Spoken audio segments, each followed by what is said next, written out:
this is a simple serial dilution problem. Okay, remember, okay, you're gonna have an amount, right, that is already sitting in it. Okay, that's just some type of dilution buffer that's already sitting in the table. So you have 5 going into 5. Okay, so remember guys, right, your numerator, okay, is the amount going in. Okay, so the numerator is the amount going in, okay? Your denominator is the total volume, okay, once you will put that in. So if you get a question like this, and they're saying essentially, what was your fraction dilution, right, as you're going through? Because it says, by how much is the sample diluted in each step of the serial dilution, what fraction is that gonna be? It's 1/2, right? It's 5 over 10. Okay, remember that the denominator is the total volume once you guys put it in, right? So that is a simple serial dilution problem. Okay, now going down here, I don't know if we have another one on this one, I can't remember. Yeah, this one. Now, this one's asking you about the actual antigen concentration. Okay, so you see it says 100, that's question mark, right, question mark. Right, so that's what we're trying to figure out. Now, in order to figure out the actual antigen concentration, I still have to know the actual dilution fraction, right? What am I diluting it down? Okay, so if I start with 100 here, and with 3, right, into a well that already had 12 microliters, right, of buffer. Okay, that's what was already sitting in there. Okay, so again, remember, numerator is the amount going in, denominator is the total volume once you put it in. So what is my fraction dilution, guys? 3 out of 15. 1/5. 1/5. Okay, not 1/4, right? 1/5. It's 3 over 15. Okay, so what do I need to do? I just need to multiply 100 by 1/5, okay, or divide by 5. I get 20 here, right? So the second tube is going to have 20. I take it down by 1/5 again, or I divide by 5, and that tube is going to be 4. Okay, that's simple. Okay, does everybody understand that? Okay, right. I think it might have been, some of you guys were working on it too. Maybe it was like an old test. Let me go back. Do you guys remember, like, I think we had another dilution problem that was a little bit more complex on another test. I can't remember which one. Let me look at the sheet of one real quick.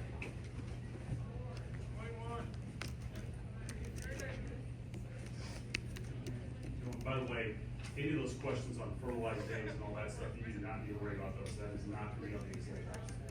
Yep. Maybe it was here. No, this is the one right here. Okay. Right. Do you guys see this one right here? Okay, so it says, right, a couple visited South America when they were bitten by mosquitoes.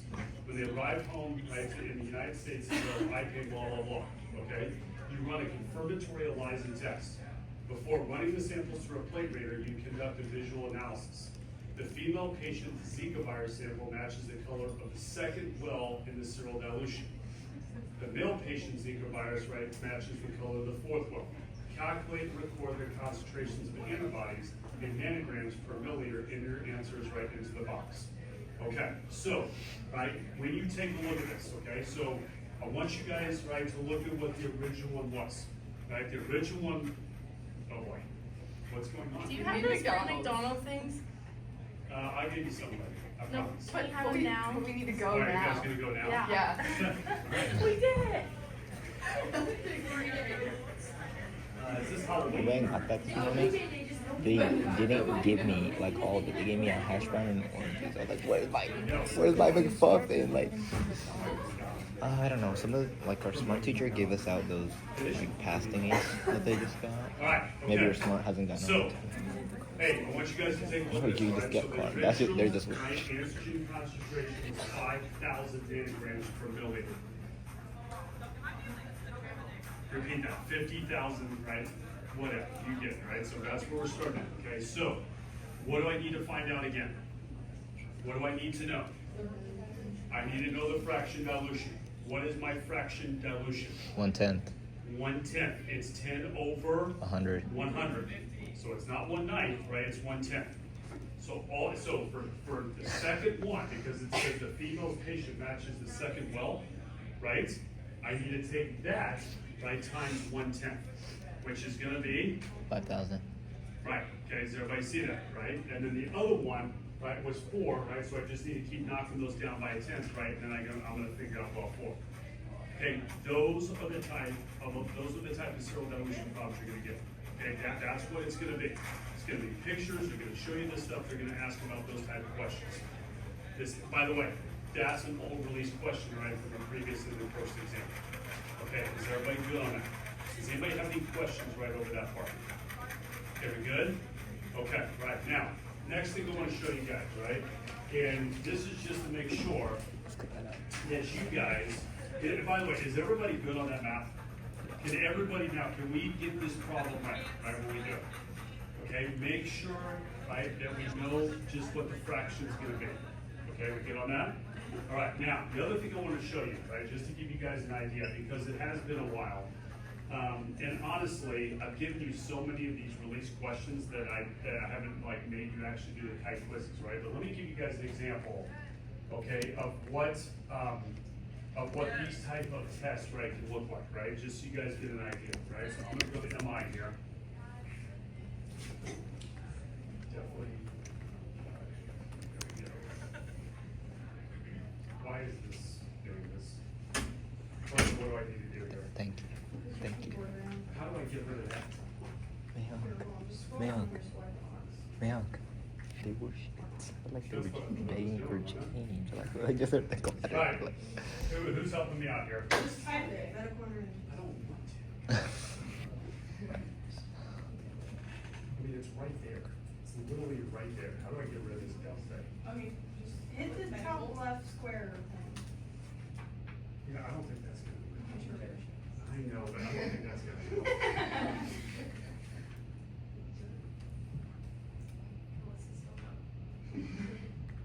All right, I mean, I guess we'll search that. See, it's not gonna do it. It's gotta be like, I've gotta get it this moving by. So how, You guys? gotta delete the text. Okay, there you go. How do I get rid of this stupid? What's that top box? left square thing? This thing? Yeah. That's not it. How about that keyboard button? Which keyboard button? The blue one that's got an arrow up This with a one? line under it. Should we go this one? Yeah, it's like that. Oh, that's calves. No, what's that keyboard button at the top bar? with the line under it? There? Yeah. Oh, listed with the wind. Okay, all right. Should love how they teach us how to use this thing. Okay, so here's one of the things, right? So here's a good one, right, to kind of go through, right? So let's look at, okay, it says Unit 1 protein purification, right? So I'm gonna give you a preview, okay, of what the questions are gonna look like, right, in PLTW kites. Okay, so first of all, right, you guys will get, right, your general directions, right? It's really kind of self-explanatory as far as how this thing is gonna work. Okay, now, when you get in, first of all, right, they like to do blocks of questions. Okay, now it's gonna be one continuous test, right? I'm only showing you like one block. This particular block, right, has 6 questions in it. Okay, so everybody with me on that? Now, what you're gonna see is, for a block of questions, you're gonna have some type of prompt, right, over on the side, or it might be on top, whatever. Okay, this is, and by the way, this is important for those of you guys that are gonna take like AP Bio. I literally just looked at the free response questions for this year's AP Bio test, and Lane and I were talking about it. I honestly thought that the free response was not hard. The difference was they throw in so many words to confuse you. That's all it is. So that's why, right, you guys need to use these things right here and use your dry erase marker and write down the key terms as you're going through. That's gonna help your brain sort through all the crap. Okay, does that make sense to everybody? So over here, notice what it says, right? And this is GFP. You are working as a geneticist with the goal of inserting GFP in hamsters, right, sold in pets, right? You want hamsters to glow in the dark. The GFP has been inserted in other animals successfully. Before the GFP can be inserted in the embryo of the desired species, the protein needs to be manipulated and manufactured by bacteria. Simple enough, right? This is the pGlobe app, right, that we did. Now, the first question is block. It says, once the enteroplasm is inserted in bacterium, the plasma needs to be replicated by other bacteria. Match the correct function to the title for the exchange. Guys, this is an example of one of the simplest questions you'll have on the exam. Okay, this is something that literally I would expect every single one of you guys, right, to get right.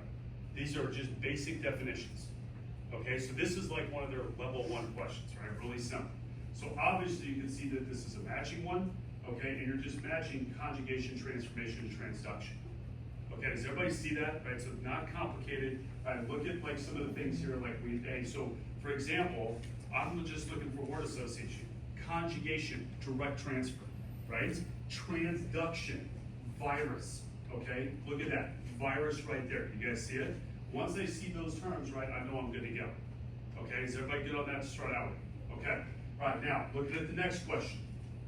Okay, it says the small sections of DNA were ligated to the plasmid. For ligation to occur, the plasmid must be cut using restriction enzymes. Okay, now notice it says the sequence of the plasmid is written in a linear form rather than circular, just so you can analyze, right? So this should be in a circle, but they made it linear. Okay, you guys with me on that? Now it says, select the best restriction enzyme from the table to cut the plasmid. Okay, so notice what they're trying to get, okay? So, like, we can take a look at this, right, when you do it. But first of all, the first two, like, and this is what cracks me up. This is a little bit of a poor question because they're not even using the right restriction enzymes, right? That's where, like, some of these test questions, right, need to be maybe a little bit better. eCore1 is not cut between C and G. I mean, it's GAATTC, right? But it doesn't matter. They're showing you that. So these two right off the bat are out. Why? They're blunt ends, right? So we know those two are gone right off the bat. Now, PST1, I guarantee you the reason why PST1 is another one we're not going to cut is for what reason? For what reason, right, is PST1 out? The answer is going to be Hendy3. Why do you think the answer is going to be Hendy3? Now, they didn't show you, right, they didn't show you any critical regions of that plasmid, right? So tell me, guys, the reason why, and we can scan and look, right, but tell me the reason why Hendy3 is the proper cut and PST1 is out. One reason only. Bingo, right? So here's the deal, right? With Hendy3, I guarantee you, if you look on this thing, okay, there is only one cut up here, okay? For the other one, I guarantee there's multiple cuts. And do we cut a plasmid too many times, right, when we insert pieces in? We do not. Okay, so it's not a bad question. It's just not like 100% correct, right, as far as the cut sites, right? But that's how you have to analyze that type of question. So this question is a little bit more challenging, right? We have to know the rules, okay? All right, next. All right, this is another good question, right? So actually, I think I've thrown this on a test, right? This is something, right, that should be familiar. It says the ampicillin resistance gene has been ligated into the plasmid along with other desired genes, right? We know what ampicillin is for, right? That's for antibiotic resistance. Okay, this is what our actual plasmid looked like. We only did this, right, a couple weeks ago, right? So this was our plasmid. The question is this. This one I think is super easy. What is the function of the ampicillin resistance gene in the plasmid? Okay, as I scroll down, you guys know, right, that it actually verifies successful ligation of the plasmid, right? So what that ultimately means is it verifies that the plasmid got into the bacteria. Okay, does that make sense?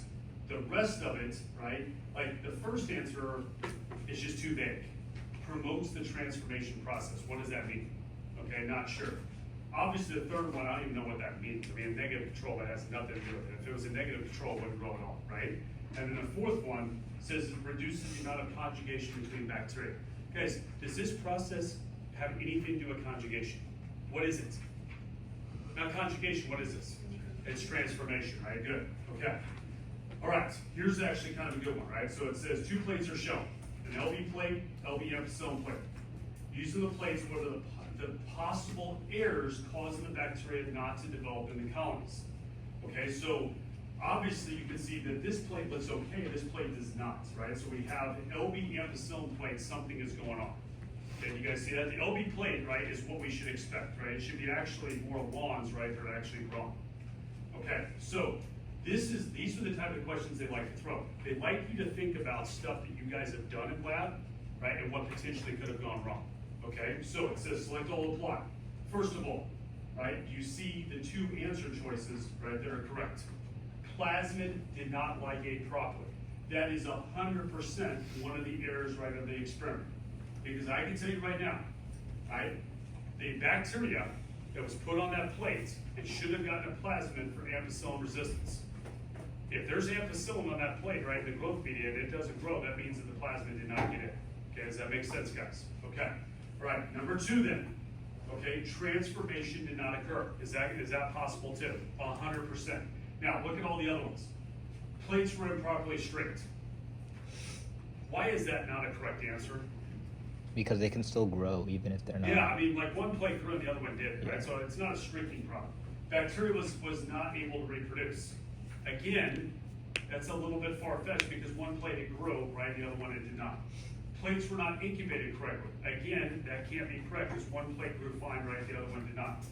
Growth medium for the bacteria was not effective. Again, that's why we do a control plate, right? So the whole point of why they showed you guys the one on the left, right, is that is a control plate, right, that is proven that the bacteria is actually like growing in the medium. Okay, so everybody see that question? Okay, good. All right, let's go to another one. Okay, this is number 5 on here. Okay, look at what we got here. The sequence of amino acids determines the shape of the protein. Changes to the amino acid sequence will change the shape and function of the protein, which best describes the protein folding. Okay, guys, this is I think, for you guys, this is a simple question, right? This is when we talked about why protein takes its final shape, right? Amino acids that are hydrophilic, right, are absolutely going to fold the protein so that they're exposed to water. Hydrophilic amino acids love water. Hydrophobic amino acids, by the way, are going to do the exact opposite, right? They're going to that would be this one. If they change this to amino acids that are hydrophobic will fold to be shielded from water, that would be hydrophobic amino acids. Okay, does everybody see this? All right, get on that one, okay. All right, next. Okay, next question on here. Okay, this one is just like a random one that they love to throw in, right? So this one, okay, is on proper PPE and what these people are doing wrong. I love this one, right? I mean, what a rebel here. Let's throw some bacteria there with a burger and some chips, right? This is good enough. Okay, I mean, you know, like I think this one's obvious as far as like what they're doing wrong. Okay, so they like to throw questions even about lab technique as well. Okay, do we feel pretty good? Like, does everybody get a feel for kind of that block of questions, right? How that one works? Are we good on that? Okay, do you guys want me to show you another one? Besides Callista, do we want to see other ones? You do not. That's why I want to kind of take a look. I tell you what, let's do this one real quick on green text. Okay, because audiograms are something, right, that we definitely need to see. Okay? All right, so, right, kind of a good one right here. Okay, so this whole thing is about a 45-year-old patient who has vertigo with dizziness and nausea, and they also have trouble hearing. So guys, when I read that prompt right off the bat, I am writing on my little dry erase desk, right, bring a dry erase marker. I am writing, right, all the parts of the ear that I think are affected. And I know based on that right now, we are talking about the cochlea, okay, probably the cochlear nerve, okay, and the semicircular canals, right, for balance, right? That's where the issues are going to be. So I'm already thinking about either Meniere's disease or like labyrinthitis or something like that. Okay, does that make sense to everybody? Okay, so the first question says, what are the most appropriate tests to perform to best diagnose this patient's condition and provide a diagnosis? Well, here's the deal, guys. Okay, let's think about this. Think about the hearing test that we performed, right, in class. We did 3 of them. We did a Rene test. Okay, we did do we kind of did a pure tone test. That's more of like a speech and noise test, right, where you try to actually decipher thing. And the last thing would be, and I'm not exactly sure why this is not on there, is an audiogram, right? Because you can definitely do an audiogram as well. Now, ultrasound, bone scan, hair analysis, x-ray, that really doesn't apply to anything, right, that we're worried about, right, with hearing. Okay, so this one I think, right, is pretty cut and dry, okay, as far as like what the answer is going to be. By the way, on a lot of these where it's choose all that apply, you will be receiving partial credits. Okay, so there's going to be some questions, right, you're going to get where you might not like it at all right, but you're going to get some points back. Okay, let's go to the next question. Okay, notice what this says. So you perform a test to help the doctors investigate the patient complaining of hearing loss. Results are measured, right, and shown, right, in the table right next to it, right? So they did a Rene test here. That's what it was. That's the one where you put the handle right here and then we turn it. Okay, I know that air conduction, right, should be twice as long, right, as bone conduction, right, when I do this test. So it looks to me like, without even looking at this, okay, that we have a problem, okay, with ear number 2 right off the bat. Okay, because you can see that the bone conduction, air conduction is pretty much the same. So I know without even looking at the question, I'm dealing with a person that has an issue, okay, with ear number 2. Okay, whether that's left or right, right? Does that make sense? So I also think a good strategy, and this will actually help you on other AP tests, right, for the future, or even college tests, right, is before you kind of read through passages and stuff, there's a couple strategies you can do. A, I would look at all images first, right, see if I can decipher what's going on. B, it's not a horrible idea to read the question first, then go back and look at the passage, right, so you have an idea of what you're taking a look at. Now, I have a little bit of a problem with this one. This one is a little bit tricky from this standpoint. I could see a lot of you guys on the test answering conductive hearing loss on this one. And the reason why is, we talked about a Renee test mainly being for conductive hearing loss. Okay, but here's the problem, and this is where you gotta be super careful when you guys are taking the test.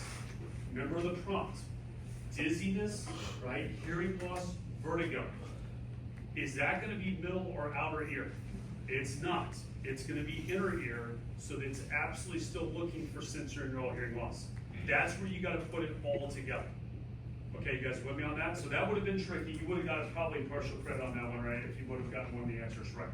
Okay, all right, let's go to the next one. Okay, now, again, okay, I'm gonna get a question like this. I am gonna look at the audiogram first and see if I can decipher this audiogram. Okay, you guys see that? When I look at this, okay, they will give you exactly what the actual hearing loss is gonna be. You don't ever have to memorize that. Okay, but what I gotta be able to do is I gotta answer one question right off the bat. Am I looking at sensory neural hearing loss or conductive hearing loss? Definitely sensory neural. If it's conductive, what would I expect to see? The greater than or less than signs, right? Does that make sense? So I know I'm looking at sensory neural hearing loss, okay? Now, left ear, okay, fine. Right ear, not fine, okay? So I'm looking for somebody, and I can look at the number 50, right? So it says moderate hearing loss. So I'm looking for someone who has low frequency, moderate hearing loss, right, in the right ear. That's what I'm looking for. I know that before I even actually look at the question. Okay, that's a good way to decipher this, right? Then I go down. Okay, what does it say?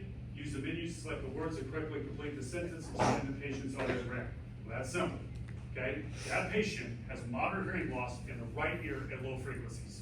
Yes, ma'am. So back up at the graph, would we just look, it's like mild, right, is 21 to 40? Yep. So what's saying we wouldn't look at like 2,000 hertz to 4, like, you know what I'm saying? Like 1,000 to 2,000 Yeah. hertz. What, say that again, I So understand. like looking at 1,000 to 2,000 hertz, it's Yes. like 30 and like 40. So I that's see what you mild, mean. but like why would we look at moderate? Why would we choose moderate? Well, so I would choose moderate because of where it's actually peaking and going at its lowest point. So this is pretty generalized. You're right, as you go up, because by 2,000, right, it's gonna be a mild. Okay, which we already know that, like, that's still somewhere between low frequency hearing loss. Okay, so on that type of question, you're right, that could actually be cleaned up a little bit, right? You find that, right, on some of these test questions, right, that could be actually maybe a little bit cleaner. Okay, I don't know, let me actually go down here.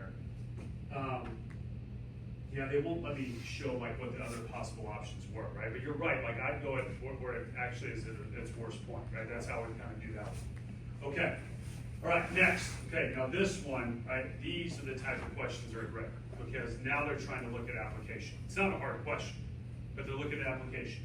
What structures of the ear are most likely involved in a patient's hearing loss, right, and vertigo? Can you tell me without looking at the actual list? Guys, tell me. Cochlea, semicircular canals, anything else? Could be cochlear nerve, it could be the hair cells inside the cochlea, right? It could be all those, right? So as I go down, okay, now, the vestibular nerve, right, is also another name, right, for the nerve that's coming out. The vestibular nerve joins the cochlear nerve, right? They form as one nerve coming out. Okay, so the vestibule is the area where we find the semicircular canals. So my guess is, for almost all of you guys, I would assume 2 of those answers you're gonna get right off the bat. The vestibule one, right, the nerve, right, I would hope that maybe you'd reason out right and figure that one out. The rest of them are no good though, right? The pinna, the incus, right, so the pinna is what part of the ear? That's outer ear, good. What about the incus? That's gonna be one of the 3 middle ear bones, right? So we got the malleus, the incus, and the stapes, right? So those are middle ear bones, right? That's middle ear. Eustachian tube.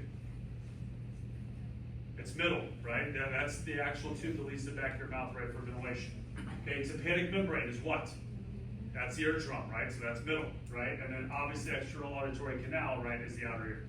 Okay, do you guys see how we get that? Yes, ma'am. So for the extension, like, is it middle because it just starts in the middle? Cause then it goes out into the, or. It goes to- the ether, I guess, but, Yeah, but it's not connected with the inner ear at all. okay. Once the sound wave travels in the cochlea, now we're talking about the inner ear. Okay, the eustachian tube is just a tube that leads from the back of the tympanic membrane right to your oral cavity. Okay, all right, does everybody see that one? Okay, good. Okay, let's go to the next one. Okay, so, right, this one is very specific, right? So when you look at that as far as what it matches with, okay, let's say you're on the test, you're like, man, I don't remember that at all. I did not remember Meniere's disease. This is where, when you're doing test taking like this, you start doing elimination. You start trying to figure out what I can eliminate. Okay, now, I don't think it's noise induced because that would only be sensory nerve. And we wouldn't have vertigo and all that stuff, right? Okay, autosclerosis, can anybody remember what that was? Improper formation of the middle ear bone, so it's not that, right? That's conductive hearing loss. Otitis media is the scientific name for what? Ear infections, right? So, guys, that's where we get to Meniere's disease. Now, again, it's a simple question, but that one is probably one of the trickier ones, right? Because you got to really know your stuff right to get that one right. Okay, does everybody see that? Okay, all right. Let's see what else we got, right? Then I'm going to open it up right to you guys, right? So,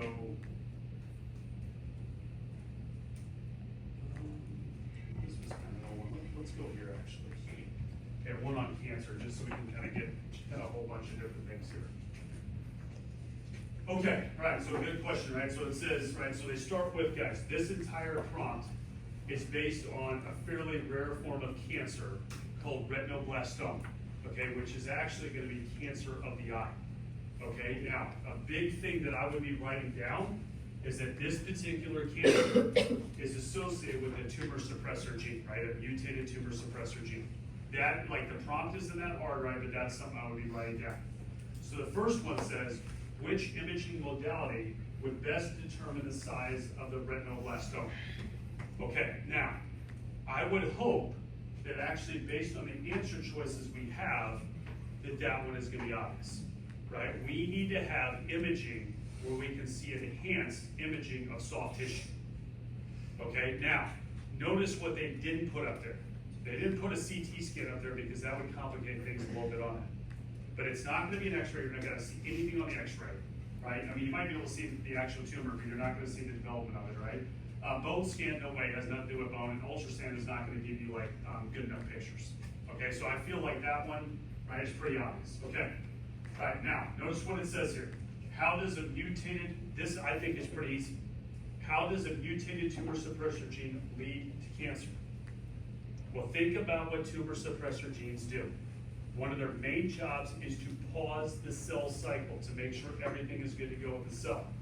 So notice what it says, by not inhibiting the rate of the cell cycle. If we are not slowing down the cell cycle, this cell can spin out of control. Okay, do you guys see how we got that answer? Okay, good, okay. All right, let's go to the next one. Okay, so it says the doctor performs a microarray. Remember our microarrays, okay? Select the correct answer from each menu to show what the microarray determines and how it is actually used. Okay, so notice this, right? And I actually would argue that this question and this answer is not the greatest one, right? Like that's where like some of these questions I think phase out and some of them come back in. Because it says the microarray directly determines if a gene is on or off. Well, yeah, that is partially true, but what else does a microarray also show us? If we have upregulation or underregulation. That's why I don't really like that one. I think that's a really poor answer choice, okay? And then it says which shows, right, which treatments, right, are what most effective. Which means, guys, you can go, so you can start before treatment and do a microarray and see what the actual expression is of the genes. Do treatment and afterward, is the treatment actually working, right? Can we see fully functioning genes? That's what that means, okay? All right, next one. Okay, now this one, right? This one's a little bit tricky, right? So it actually has been a while since they've thrown on a question, I think, about Pearson's correlation coefficient. It'll be interesting to see if they actually go back to that. This is the precursor to Pearson's correlation coefficient. This is what the data looks on a microarray before you convert it to base 2. Okay, so it says, right, so it says for each gene, select the best description of the results of the actual gene. So gene 1, okay, gene 1 is a decimal. Okay, in gene 1, right, we have down regulation of the gene, right? The gene is underproducing a protein product, which would indicate that it's probably what, guys? It's down regulated, so what is it gonna be? Huh? What kind of gene? What kind of gene? Tumor suppressor gene, right? So if we're not making enough tumor suppressor gene, right, it could lead to cancer. Now the other two numbers, like 4, okay, means that we have upregulation, right? It is overproducing the gene product, right? Which means, right, it's gonna be a mutated, like it's gonna be an oncogene, okay? Thank you, okay? Now, the last one, if you get a 1-to-1 ratio, that means you have equal expression, and it means that that gene, right, is not affected. Okay, does that make sense when they came up with that? Okay, they did that question before they converted to base 2, right? Because normally we want to get positive, negative numbers, okay? All right, next one. Okay, good, so we're good there. Okay, now, let's do this. Okay, so do we have a feel for the type of questions we're gonna be getting? Does this kind of make sense, right, as far as we're gonna go? Listen, it is gonna be super important, right, as you guys are taking this exam. You are gonna have, like they build this, where each day, you'll have a set of questions where you're gonna have more than enough time to get it done in 50 minutes. Okay, so make sure if you have to take all 50 minutes, you take all 50 minutes. Okay, but you need to read everything super carefully. Skimming gets you in trouble. Okay, and think about some of the test taking strategies we saw. Guys, they're gonna show tons of images on there, graphs, pictures, whatever. The first thing you gotta say to yourself is, what am I looking at, right? What is it, right, that they're asking about on this question without even reading the question? Then go to the question, right, and then make sure you guys read the passage. Make sure that you guys are looking at that passage right on the left-hand side, right? Because there's gonna be blocks of questions, right, they're gonna be based on that, right? And then make sure you are using your dry erase board, right, on your desk, right, as you go through. Okay, that's just a great way to take the test. Okay, we good on that? Okay, is there any questions on that part of it? All right, now, let's open it up, right? So start taking a look, what kind of questions, right, do we have? What do we need to go over? Yeah, Mackenzie, start us off. Can you go over the vectors? Yeah, so here's what I would do on the vector. Keep them simple, okay? Think about kind of simple association as far as like when would one be used versus the other, okay? So by far the two vectors that are the safest and the best at integrating DNA, okay, are gonna be the adeno or adeno-associated virus and the lentivirus. Okay, why do I know that, Mackenzie? Because they don't elicit an immune response, right? And they're pretty good at getting DNA into our cells, right? If they want to fix it. The only problem with those two, they don't haul in like a huge amount of DNA, right? Like smaller pieces of DNA. Okay, I wouldn't even worry about adenovirus, okay, or what was the other one? Adenovirus, I think. No, lenti and adeno-associated. Are you okay? Okay, all right. Okay, so Mackenzie, if we got a question where it was like, hey, we want to fix a brain disorder or a nerve condition, then we're talking about the herpes simplex virus because it only attacks nerves. Okay? If we're talking about something that is man-made that can haul in a bunch of material, but its integration isn't as good, then we're talking about a liposome or naked DNA. Like Mackenzie, when you get questions like that, there's no way you're gonna remember like what is the size they can bring it in. You just gotta kind of keep it simple as far as word association. Okay, good. What other questions? Yes? Cancer drugs. Okay, so that's a good question, Calista. So here's the deal, okay? As far as chemotherapy drugs go, so we went over the whole categories, right? So I would definitely make sure, so write down in your notebook, right, Calista, just so you're good to go. It was activity 331, okay? It was the big one, right, where you can look at your notes. Now, do I think, like, you know, we did anti-metabolites, we did alkylating agents, we went through all that. When they look at those, keep them simple, right, as far as word association. Okay, like topoisomerase inhibitors, their job is to block topoisomerase 1 or 2, right, which relaxes the DNA strands. Okay, anti-tumor antibiotics, right? They actually are gonna affect topoisomerase and helicase, right? The alkylating agents, they don't allow the cell to make thymine, right? So there's no base pair thymine, right? So therefore they're done. Okay, the alkaloid agents, right, were the original ones. They don't allow for the proper bonding between A and T and C and G, right? So they don't allow that proper binding right to take place. And then mitotic inhibitors, obviously, are going to be blocking mitosis in some way. Now, what has definitely been on there now for multiple years, and I don't know what the question is, right? But is CAR T cell therapy. So remember, CAR T cell therapy, right? That stands for chimeric, right, antigen receptor therapy. Okay, so in that particular case, right, the individual that goes through that therapy, right, they filter out, they do a pheresis technique, right, where they filter out the T cells. Okay, you guys with me on that? So they filter out the T cells of the patient. Okay, they get the T cells out. Then in a laboratory, using a virus, they introduce a gene sequence to make a receptor, right, for those T cells so they can properly bind on, okay, to cancer cells. Okay, does that make sense, Melissa? Okay, that chimeric receptor that is going in is insanely specific to the cancer that person is actually dealing with. Then they infuse all those T cells back in, and then they let them do their job, right? They start hunting and attacking cancer cells. Okay, as far as I know, that's the only immunotherapy question I've ever heard of them actually have. Okay, now that doesn't mean, like, again, this stuff changes all the time, okay? All right, any other questions? Okay, keep going, guys, keep asking questions. Ella? Oh boy, here we go. No. Okay. Oh gosh, sorry. Like, which labs were like conjugation versus which? Yes, were that's probably a transformation? good way to remember, right? So, attack of the superbugs, that was conjugation. When you take bacteria strains and you force them into coming into contact with each other, conjugation is the form of sexual reproduction in bacteria because they're getting an exchange, a direct exchange of plasmids. Okay, remember guys, it's only plasmids that can be transferred, not chromosomal DNA, right? So conjugation, right, was the lab that we did with the attack of the superbugs, right? Where we literally forced the two strands of E. coli to come into contact with each other. Right, you guys remember that one? Okay, PGLO, okay, or the GFP lab was transformation. Okay, where literally we had one strand of bacteria we were growing, we literally forced it to uptake free plasmids from outside of its environment. We did not do a lab on transduction, but you did one last year in HBS. So you remember that HBS lab where you did the bacteriophages?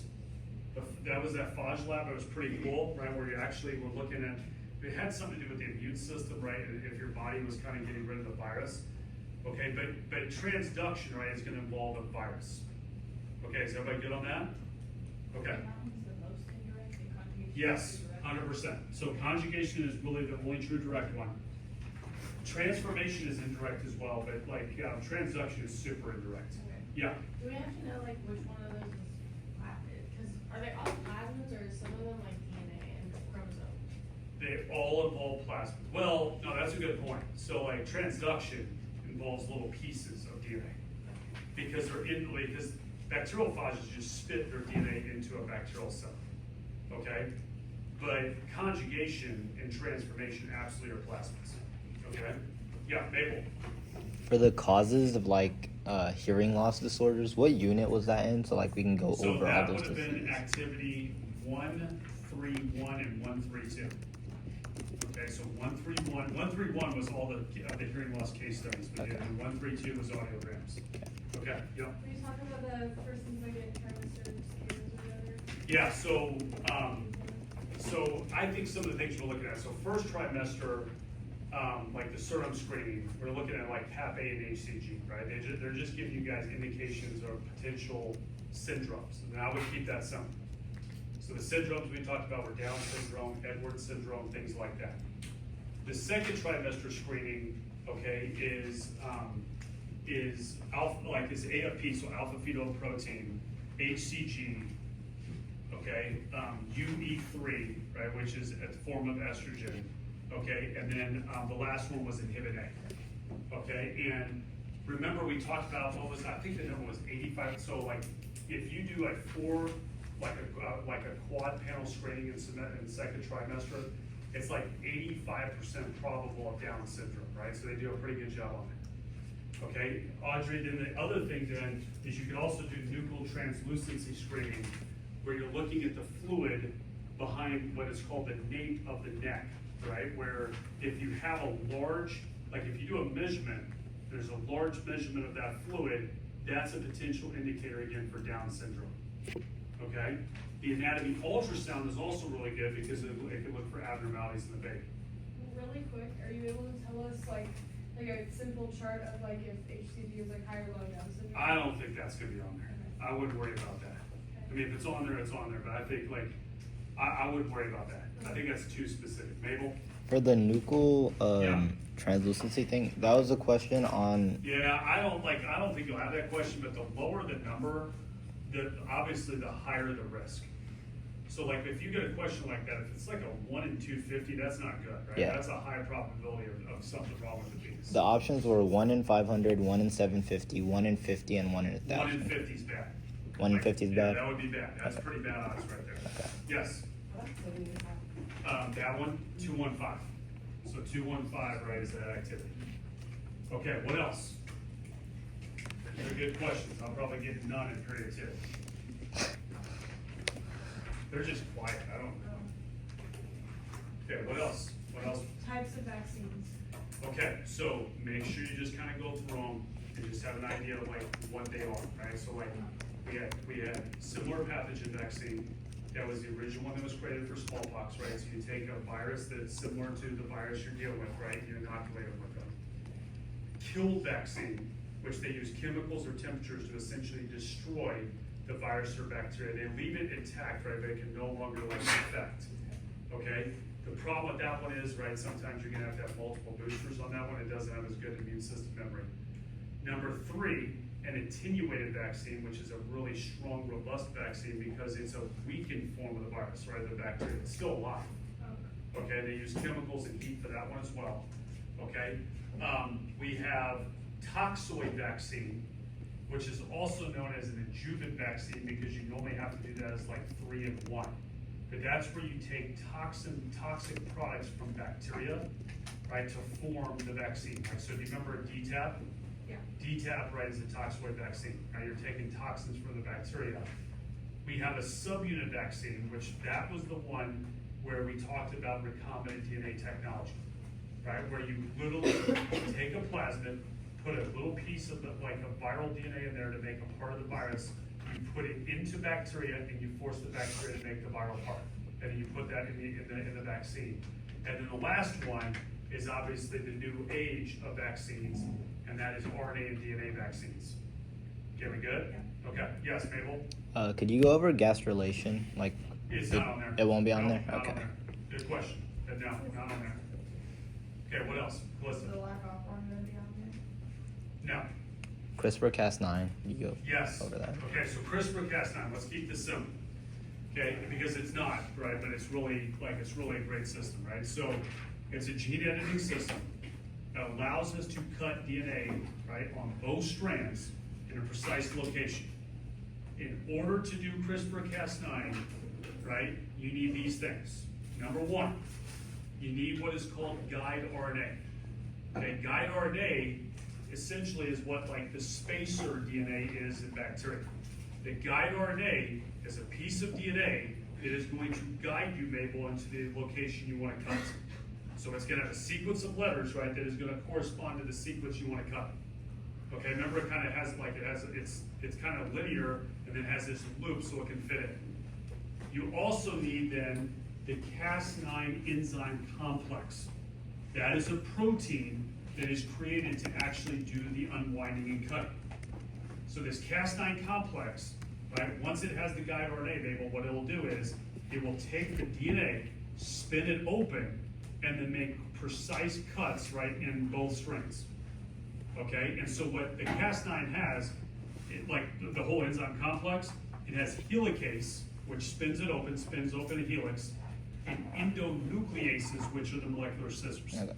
Okay, does that make sense? That's what you need to remember on CRISPR-Cas9. And also, Mabel, CRISPR-Cas9 is gonna be most effective if we're talking about manipulating single genes. Okay, you can do it for multiple genes, but it gets more complicated. But single gene disorders, that'd be fantastic, What right? Use. what was the disease that it was linked with? I remember we like went Sickle over. cell. Okay, sickle cell. Yeah, so they've used CRISPR-Cas9 for sickle.